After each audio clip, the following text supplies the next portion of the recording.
మధ్యప్రదేశ్ ముఖ్యమంత్రి కమల్నాథ్ అనుచరులే లక్ష్యంగా వారి నివాసాలు కార్యాలయాల్లో వరుసగా రెండో రోజు ఐటీ దాడులు కొనసాగాయి.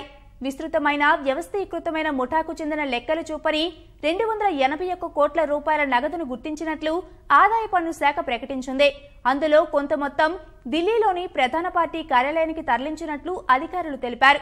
అందులో 20 కోట్ల రూపాయలు హవాలా మార్గంలో ఢిల్లీ తుగ్లక్ రోడ్లోని ఆ పార్టీ సీనియర్ నేతకు పంపినట్లు చెప్పారు.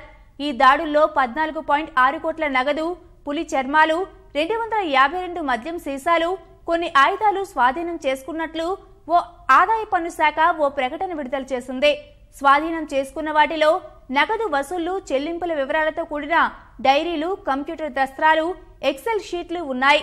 ఢిల్లీలోని సీనియర్ నేతకు సన్నిహితుడిపై జరిపిన దాడుల్లో ఈ రాకెట్ కు సంబంధించి మరిన్ని ఆధారాలు లభించినట్లు అధికారులు తెలిపారు.